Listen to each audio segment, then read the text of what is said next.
Hey Antichrist magazine, this is Victoria from Victoria K and I'm going to be here answering some questions for you today. But just before we start, I wanted to mention all of the beautiful people in Ukraine and how my heart, and all of us in Victoria K, how our heart goes out to you, and we're here to support you. And to all of my brothers and sisters in Ukraine, my metal brothers and sisters, you're going through a very, very tough time right now and you're all extremely strong people, and I just hope that you all keep fighting, and we're sending you all of our love and our blessings. So the first question is, what is the meaning behind the band name? I get asked this question a lot, but it's a little bit self-explanatory, as my name is Victoria. It was a solo project up until around 2019, where we were like, we're gonna be a band. And we found, by we I mean everyone in the project at the time, so like my producer, manager, yeah. So we found the musicians that we currently are working with, and they've just been amazing. It's been an amazing experience. And as like we formed, we were like, we're just gonna keep the name, because the name already kind of had some sort of traction there, so it kind of only made sense to keep that name, if that makes sense. So the name Victoria K stands for my initials, or not my initials, my name, Victoria Knight. So yeah. Can you tell us a little bit about Core? So Core is our new album that is being released on the 14th of October of this year. Only a few weeks now, so that's really, really exciting. A few weeks from filming this. So our album is based off of the Homeric hymn of Demeter and Persephone. And if you don't know what that is, Persephone is the Greek goddess of spring, and Demeter is the Greek goddess of the harvest, who was Persephone's mother. So the hymn follows as Persephone is kidnapped by Hades while she's picking flowers, because he sees her and he thinks, she's the most beautiful girl I've ever seen, I need her to be my wife. Gross. So he kidnaps her, takes her to Hades, which is what the underworld is called in Greek mythology, where she's kept. And while she's there, she changes her name to Persephone, which means bringer of destruction. So there's that dichotomy there that we wanted to capture. But in the overworld, Demeter, who is goddess of the seasons and the harvest, the world kind of goes barren because she's grieving and she's angry. And she's looking for her daughter, and she orders the people of the overworld, of Earth, to build a temple for her daughter and for her in respect. And she raises a child of a king. A lot of stuff ensues, but eventually Persephone is granted freedom. However, when she's granted freedom, Hades tricks her into eating 6 pomegranate seeds, and each pomegranate seed, it's different in different versions of the story, but each pomegranate seed represents 1 month, if you look at the version where it's 6 pomegranate seeds. So if you eat food in Hades, you can't leave, because your soul is bound to the underworld. So since she's eaten these 6 pomegranate seeds, she's got to stay in Hades just as she was about to leave. So this is Hades' deception. So they've come to a deal with Zeus and Hades that, okay, she's eaten 6 pomegranate seeds, she's going to stay in Hades for 6 months each year. And then she can go out for the rest of the 6 months of the year. And when she's up with her mother for the 6 months of the year, where she didn't eat the pomegranate seeds, the world is restored and the flowers bloom and the sun is shining and it's warm and it's not barren. So that's spring and summer.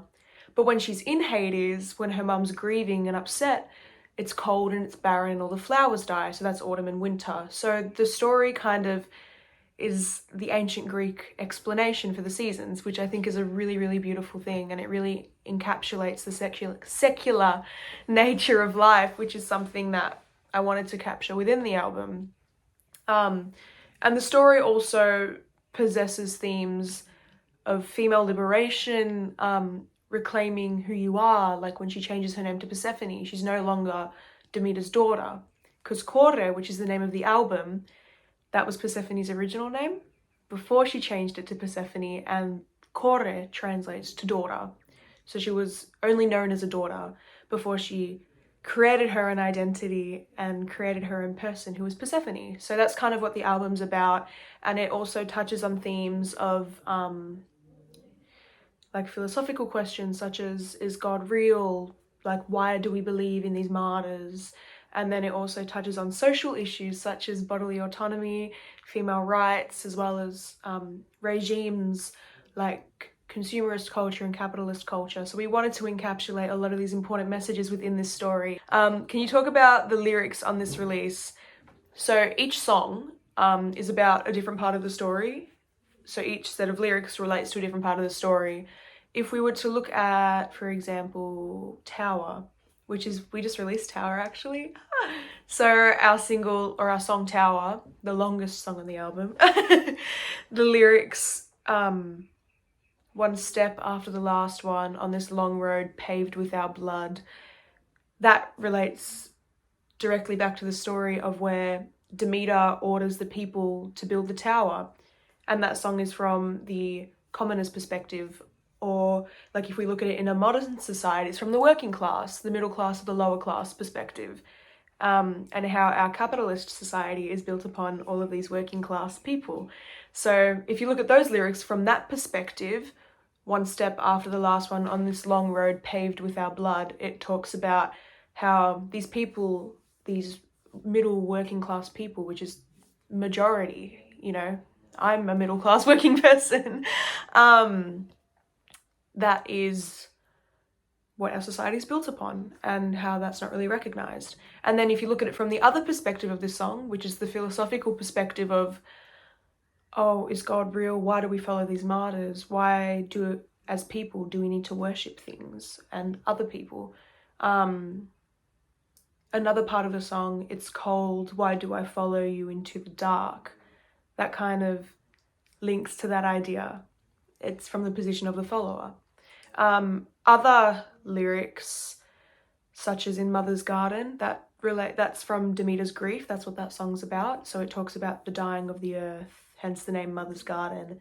And then in a few of the songs, like Tower, Pomegranate, Persephone, we have a lot of sections in ancient Greek. So in Pomegranate, the spoken word is directly from the original text of Demeter and Persephone, which was really special to put in there, as it was that part of the story.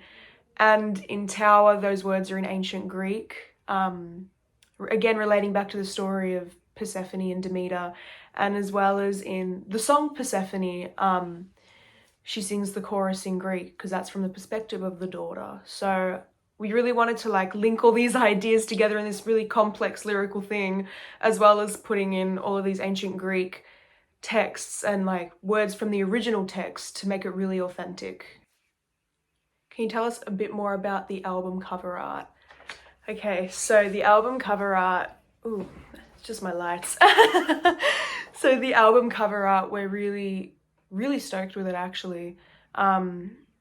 It really encapsulates the whole, like the album as a whole. So the artwork was done by incredible artist Pedro Sina.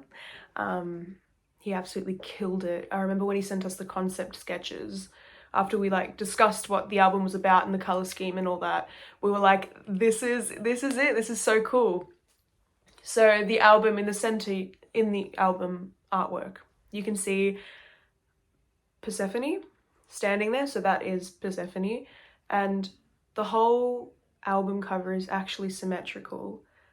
I don't know if you can notice it or not, but if you look close enough, it's symmetrical, but one side is hell. No, it's not really hell, it's the underworld, so Hades, and the other side is the overworld. And it kind of shows that dichotomy of, you know, her being torn between two worlds. Is she Kore or is she Persephone? Is she a daughter or is she her own woman? Is she going to reclaim her body or is she just going to stay, you know, the daughter? So we really like how that all came together. And in the center, if you look, she has a pomegranate, a heart, bleeding pomegranate seeds. And that's the same heart that is on the Tower single cover. And that single cover, as well as the Persephone single cover, was done by one of my very good friends and very, very talented artist, Elena Poiga. I think I pronounced that name wrong. Sorry, but her name's Elena Poiga and she's absolutely insane. So we used that pomegranate heart in that artwork as well. because it's, you know, it's who she is, it's the core of the story. And if you look at all the little details of the artwork, you can see each part of the story unfold. So you see the temple that they've built, you've seen the flowers that Persephone was picking, you can see Hades' hand reaching down to grab her from the overworld. So all the little details that Pedro put in were absolutely incredible. And we really like how this album artwork has encapsulated the album as a whole and the story as a whole. Can you tell us about your cooperation with Rockshots Records? Rockshots are amazing. I love Rockshots. We worked with them on Essentia as well, and we've worked really, really well together. I found that they're just really easy people to work with, and we understand each other really well. And it helps that we did work on Essentia together, so we kind of already have that bond, that relationship, and we just understand how each other works. And we had the album deal for Essentia, and that went really well. They promoted it really well through Australia. They did that through Collision Course Records and through Asher Media, who has been helping to promote it globally, which, you know, we can't complain. Really, really happy. Do you think it's important to have a label deal? Well, we released our first single, Lacuna, without a label, but we did have the help with Warner Music Australia to do that. So it depends, really. I know a lot of bands who have released stuff independently and have done quite well. And we just work with a label because we find that's what works with us. I think that it's important to have a form of support, and that's what the label has given us. It's given us a really good foundation, a really good form of support. But if you have someone on your own that can do that, then that's cool too. It's kind of more personal preference thing, whatever works for you. That's what I think anyway. What and when got you into music? So I've been a musician my whole life. When I was little, I used to do musical theatre and dance and all the stuff that little girls do. I was really, really bad at dance, which isn't surprising. But then, as I got into musical theatre when I was really, really little, I got into vocal lessons because I needed them to be in musical theatre. And then I was doing a lot of that, and then I moved on to a lot of contemporary singing, a lot of jazz stuff. And I think when I was around 8 or 9, my mum, who was massive goth, massive metalhead, it's me, she introduced me to Evanescence and played me My Immortal, and I was like, this is what I want to do. This is it. This is all it is. So that opened up the world of metal for me, and that's when I started kind of wanting to pursue my own career in music after hearing Amy Lee at like 8 or 9 years old. And I continued my contemporary vocal training. Then I moved on to opera training, which I've been doing for the past 6 years. So now I'm a classically trained singer, and I've been putting that into my own music. But I've been, involved in music a lot of different ways. I've been working in the studio since I was young, getting a lot of performance training, and I also got piano lessons when I was younger. I play viola, little bit of basic guitar, but just anywhere that I possibly can, music has been a part of my life. If you could change anything about the music industry, what would it be? Wow, that's hard. That's a really tough question. I've got to think about that.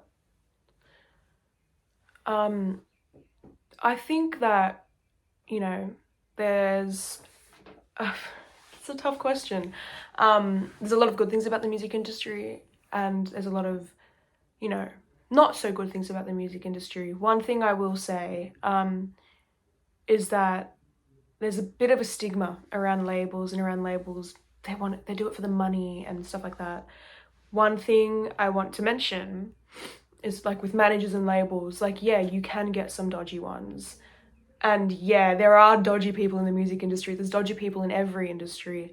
But one thing that's important to keep in mind is that everyone's just trying to do their job, and everyone's just trying, to benefit themselves as well as helping other people, because that's what life is about in a way. So that kind of translates into the music industry, into any industry. So no one's actively trying to screw anyone over. People are just trying to get the most benefit out of something. I think maybe more transparency in the music industry would really, really help with that understanding. And that's something that I think moving forward can be improved. Just more transparency between different industries within the music industry, like between the label and the manager, or the musician and the manager even, because sometimes there's not much transparency there. So I think that would really help a lot with understanding, and moving forward it would just make it a lot easier to be involved in with certain people in the industry. Have you had any epic fails during live performances? Oh, I have had too many. I find that I always end up embarrassing myself somehow when I'm on stage. I don't know, it comes that way. I wouldn't say they're epic fails. They're just fails. There was one time, this wasn't with Victoria K, this was by myself, but I was walking up on stage. It was a really small concert, but I fell as I was walking up on stage. That was, yeah. I was walking up the stairs and I just went, oh, and I tripped, and that was really embarrassing. But on this tour, the Essentia tour, me and Julia, my guitarist, we were playing a show in Adelaide, and we were like moshing on stage, and my hair got stuck in her guitar. But we just continued. She continued playing, and my hair was stuck in her guitar, so I was kind of in this position for a little bit, trying to get out. And I remember walking off stage and then going backstage after. It was so embarrassing. We went into the green room, and one of the guitarists from one of the other bands that was there, he was like, yeah, I love when your hair got stuck in Julia's guitar. And I was like, oh, no. And another time, I played a show up in Broken Hill, which is a small town in Australia. Someone threw their hat onto stage, and I caught it, and I don't know, something happened. I threw it back, and I hit a person with the hat, and I'm really sorry. I didn't mean to. I was aiming for the person that threw it at me, but it hit somebody, and I would consider that a pretty massive fail. So, any new music and movies that have impressed you? Yeah. Spirit Box's new EP. It's so good. It's amazing. My favorite song on that has to be Rotoscope. It's a banger. Lorna Shore, not super new now, it's pretty new. Lorna Shore as a unit, their new singer, Will Ramos, is, I'm obsessed with him. I'm obsessed with his voice. He's absolutely incredible. And their new music, it's just, I can't even describe. It's super cinematic, and it's symphonic death metal. And I'm like, yeah, this is what I want. This is what we need. I haven't really watched any new movies recently. I probably have, and I just can't remember. Yeah, I haven't watched any new movies. Well, a movie in general that impresses me, I remember impressed me, it's not new at all, but impressed me the first time I saw it when it first came out, was Midsommar, and I do talk about this movie a lot. Anyone that knows me will know that this is probably one of my favourite movies of all time.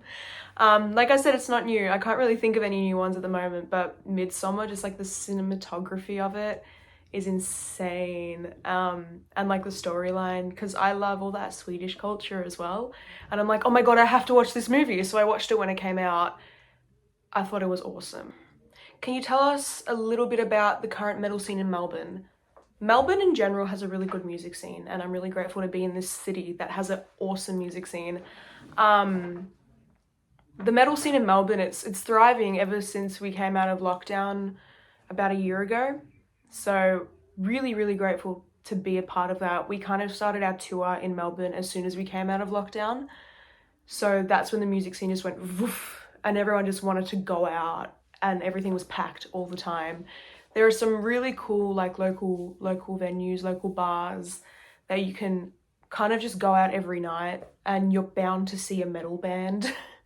Or you're bound to find some goth nightclub somewhere, some techno metal industrial thing somewhere in the middle of the city.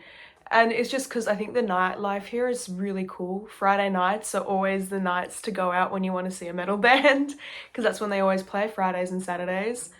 And you will always find a really cool prog metal band. Prog metal is really huge in Melbourne. as well as metalcore. So that modern metal sound is it's really thriving here. So I think it's a really cool place and you meet everyone in the music industry as well. Like I've done so many shows down here in Melbourne. I know a lot of people in the metal scene. And you meet so many cool people, and the community is just, it's like a family.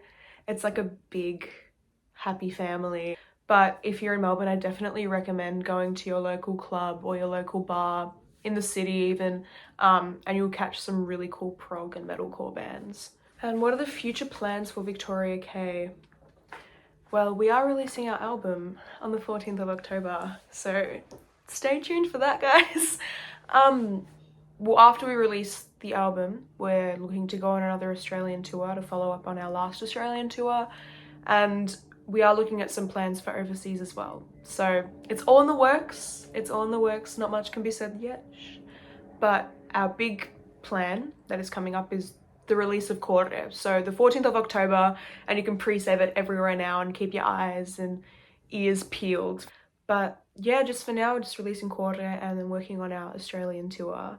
I want to say thank you so much to Antichrist magazine for having me on this interview. It was really fun talking about the band and talking about, you know, our live shows and our upcoming album. I just want to say thank you to everyone watching, and again, my heart goes out to everybody in Ukraine, and from all of us at Victoria K, stay safe. We love you all, and you're going to be in our thoughts and prayers.